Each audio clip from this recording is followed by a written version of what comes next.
സമസ്തയുടെ മുഷാവറ അംഗമായ ഉമർ ഫൈസി മുക്കം 4-5 ദിവസം മുമ്പാണ് പറഞ്ഞത് ഈ സംവരണ സീറ്റിലാണ് വനിതകളെ നിർത്താൻ ഞങ്ങൾ അനുമതി കൊടുത്തത്, ജനറൽ സീറ്റിലല്ല എന്ന് പറഞ്ഞത് സമസ്തയുടെ മുഷാവറ അംഗം ഉമർ ഫൈസി മുക്കമാണ്. പിന്നീട് ജിഫ്രി തങ്ങൾക്കൊക്കെ തള്ളി പറയേണ്ടി വന്നിട്ടുണ്ട്. പക്ഷേ അല്ല, അതിനെ പിന്തുണയ്ക്കാതാണല്ലോ ഇപ്പം ജനറൽ സീറ്റിൽ തന്നെ മുസ്ലിം ലീഗ് സ്ഥാനാർത്ഥിയെ നിർത്തിയേക്കുന്നത്. രണ്ടുപേരെയും സംവരണ വാർഡ് പരിഗണിക്കാതെയാണ്. അതെന്താ അവിടുത്തെ ലീഗ് വിരുദ്ധനായ ഒരാളായി അഭിപ്രായ പ്രകടനം നടത്തിയിരിക്കുന്നത്? ആരാ? ഇടതുപക്ഷക്കാരനാ CPM എന്തെങ്കിലും പറഞ്ഞോ?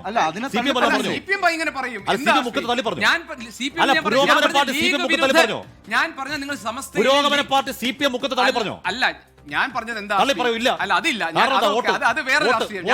ഞാൻ പറഞ്ഞ പോയിന്റ് എന്താ, മുക്കത്തിനെയാണ് നിങ്ങൾ ഉദ്ധരിക്കുന്നതെങ്കിൽ ഞാൻ പറയുന്നത് അയാൾ സമസ്തയ്ക്കകത്തെ ലീഗ് വിരുദ്ധനാണ്. എതിരഭിപ്രായമുണ്ടോ നിങ്ങൾക്ക്? സീറ്റിൽ മത്സരിക്കുന്നതിനാണ് വനിതകൾക്ക് ഞങ്ങൾ അനുമതി കൊടുത്തത്. കേട്ടില്ല എന്ന് പറഞ്ഞല്ലോ. ലീഗ് കേൾക്കില്ല, കാരണം ലീഗ് വിരുദ്ധനാണെന്ന് ഞാൻ പറയുന്നത്.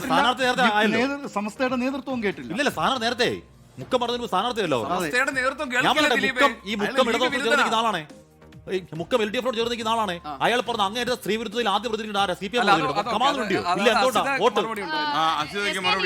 എനിക്ക് ഈ വിഷയത്തിൽ മുസ്ലിം ലീഗിന്റെ വനിതാ സ്വാതന്ത്ര്യത്തെ അവർ കാണുന്നതിനെ കുറിച്ച് എനിക്ക് ഒറ്റ കാര്യം പറയാനുള്ളൂ. ഞാൻ നേരത്തെ പറഞ്ഞതുപോലെ ഇന്നും ഈ പറയുന്ന ഈ ഹരിത നേതാക്കളടക്കം ഇതിനെ ന്യായീകരിച്ച് രംഗത്ത് വരുന്നവരാണ്. ഈ കോളേജുകളിൽ പോലും ആൺകുട്ടികളും പെൺകുട്ടികളും ഒരു യോഗം നടക്കുമ്പോൾ കർട്ടൻ കെട്ടി രണ്ട് സൈഡിൽ ഇരുത്തിയ ശേഷം അതിനെ ന്യായീകരിക്കുന്ന ആളുകളാണ് ഈ സ്ത്രീ സ്വാതന്ത്ര്യത്തെക്കുറിച്ചും സ്ത്രീകൾ പൊതുവിൽ സമൂഹത്തിലിറങ്ങി ഈ പ്രവർത്തനം നടത്തുന്നതിനെ കുറിച്ചും ഒക്കെ പറയുന്നത്. അതാണ് ഇതിലെ വൈരുദ്ധ്യം. മുസ്ലിം ലീഗ് അന്നും ഇന്നും ഈ സ്ത്രീകൾ പൊതുമധ്യത്തിൽ ഇറങ്ങി പ്രവർത്തനം നടത്തുന്നതിനെ ഒരു നിലയിലും അവർ അംഗീകരിക്കാൻ അവർ തയ്യാറുള്ളവരാണെന്ന് ഞാൻ കരുതുന്നില്ല. രണ്ടാമത്തെ കാര്യം, ഇനി മുസ്ലിം ലീഗിന് 2 സ്ത്രീകളെ നിർത്തിയില്ല എന്നാണ് ചോദിക്കുന്നത്. അങ്ങനെയാണെങ്കിൽ അവർക്ക് ഉറപ്പുള്ള 2 സീറ്റുകളിൽ നിർത്തി അവർ നിയമസഭയിൽ എത്തിക്കാൻ പാടില്ലായിരുന്നോ?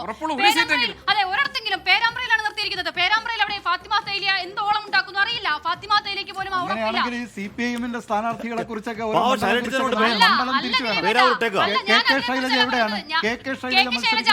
ഞാൻ ചോദിക്കട്ടെ, ശൈലജയ്ക്ക് പേരാവൂർ മണ്ഡലം കൊടുക്കുന്നതിന് ആധാരമായിട്ടുള്ള കാര്യം എന്തായിരുന്നു? പേരാമ്പ്ര പിടിച്ചെടുക്കണമെന്ന് LDF ആഗ്രഹിക്കുന്നുണ്ട്. LDFനെ സംബന്ധിച്ചിടത്തോളം അവരുടെ ഏറ്റവും സ്റ്റാർ കാൻഡിഡേറ്റ് എന്ന് അവർ വിലയിരുത്തുന്ന സ്ത്രീയാണ് KK ശൈലജ. അവരിതാ പേരാവൂരിൽ മത്സരിപ്പിക്കുന്നു. അങ്ങനെ കാണാൻ കഴിയുന്നതാണ് പ്രശ്നം.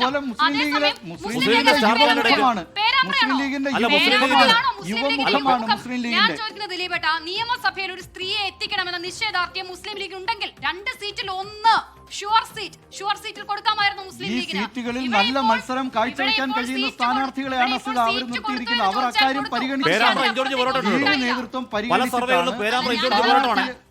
സ്ഥാനാർത്ഥിത്വത്തിന്റെ കാര്യത്തിൽ എങ്ങനെ പറയാൻ പറ്റും? അവിടെ എങ്ങനെ വിജയിക്കില്ല? പേരാമ്പ്ര സീറ്റ് ഒന്നും മുസ്ലിം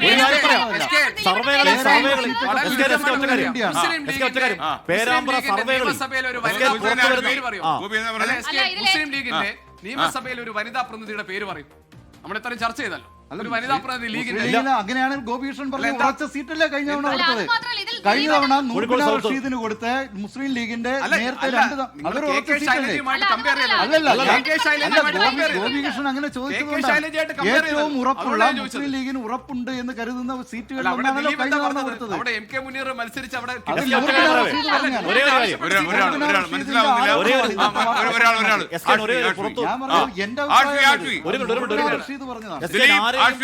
ആരെയും വില കുറച്ച് കാണരുത്. തളിപ്പറമ്പിൽ ശക്തമായ പോരാട്ടമുണ്ട്. ഈ പറയുന്ന എന്താണ് വിമതമാർ 2 സ്ഥലങ്ങളിലും ശക്തമായ പോരാട്ടമാണ്. പുറത്തു വരുന്ന പല സർവേകളിൽ പേരാമ്പ്രയും കട്ടയ്ക്ക് മത്സരം നടക്കുന്നുണ്ട്. അതുകൊണ്ട് ആരും ഇക്കാലത്ത് വില കുറച്ച് കാണണ്ട. എന്ത് സംഭവിക്കാം? അതായത് ജയിക്കുമെന്ന് ഉറപ്പില്ലാത്ത ഒരു സീറ്റ്, ആ സീറ്റിലെ മത്സരിക്കാൻ എനിക്ക് അവസരം കിട്ടിയില്ല എന്ന് പറഞ്ഞ് വനിതാ ലീഗിന്റെ ദേശീയ സെക്രട്ടറി ഡോക്ടർ നൂർബീന റഷീദ് രാജിവെക്കുന്നു. യുക്തിസഹമല്ല, അങ്ങനെ സ്വീകരിക്കാൻ നമുക്ക് പ്രയാസമുണ്ട്. അതേ ഉള്ളൂ ലളിതമായ ഉത്തരം. അതായത് മത്സരിക്കുമെന്ന് ഉറപ്പ്, ജയിക്കുമെന്ന് ഉറപ്പുള്ള ഒരു സീറ്റ് അവർക്ക് കിട്ടിയില്ല. അതുകൊണ്ട് അവർ രാജിവെച്ചു പറഞ്ഞാൽ മനസ്സിലാക്കും ഒരു ഉറപ്പില്ലാത്ത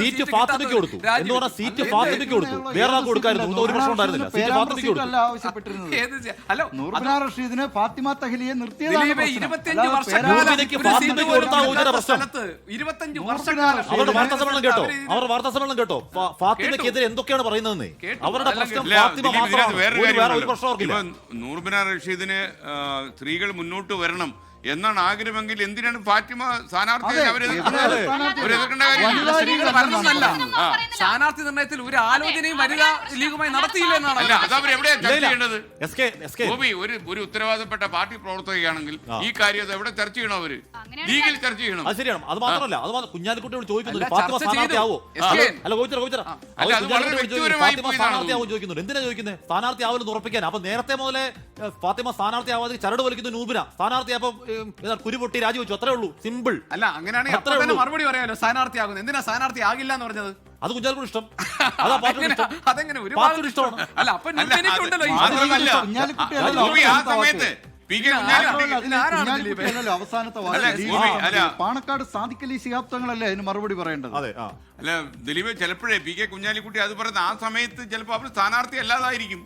പിന്നീട് ലാസ്റ്റ് ഒരു സംശയത്തിന് ആനുകൂല്യം അദ്ദേഹത്തിന് കൊടുക്കാം. ഒരു SK ഇത് തുടക്കം മുതൽ ഇത് വളരെ വ്യക്തിപരമായി പോയി. ഇതിൽ കാരണം വ്യക്തമാവുന്നത് ഈ നൂബിന അവരുടെ അടക്കം മുതൽ വനിതാ ലീഗിലെ ആളുകൾക്ക് സീറ്റുകൾ കിട്ടുന്നില്ല എന്ന് പറയുന്ന പരാതിക്ക് കഴമ്പുണ്ട്.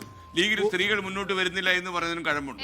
എന്നാൽ ഒരു സ്ഥാനാർത്ഥി വന്നതാണ് എന്റെ പ്രശ്നം എന്ന് വരുന്നത് തീർച്ചയായിട്ടും ഒരു ദേശീയ മാത്രമല്ല SK ഇത്തവണത്തെ ലീഗ് സ്ഥാനാർത്ഥി അതിൽ വർക്ക് ചെയ്തിരിക്കുന്നത്. ഇപ്പോൾ നൂർബിന റഷീദിന്റെ വാർത്താ സമ്മേളനം കണ്ടാലും അത് പറയാം. എന്തുകൊണ്ട് അവർ ഫാത്തിമ തേയിലയുടെ പേര് പറയുന്നു? അതിനൊരു പശ്ചാത്തലമുണ്ട്. MSFുമായി ബന്ധപ്പെട്ട് വന്ന വിവാദങ്ങളിലടക്കം പിന്നീട് അതിൽ കോംപ്രമൈസുകൾ ഉണ്ടായതടക്കം. അങ്ങനെയാണെങ്കിലേ 21 സംഭവം 26 പറയുന്നത്.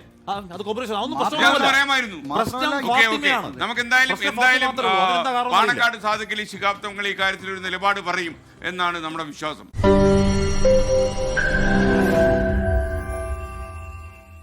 ലോകത്തെവിടെയായാലും ഏത് സമയത്തും 24 വാർത്തകളും ഓഗ്മെന്റഡ് റിയാലിറ്റി പാക്കേജുകളും എക്സ്പ്ലെയിനറുകളും വിശദമായി കാണാൻ ഞങ്ങളുടെ യൂട്യൂബ് ചാനൽ നിങ്ങൾക്ക് സബ്സ്ക്രൈബ് ചെയ്യാം.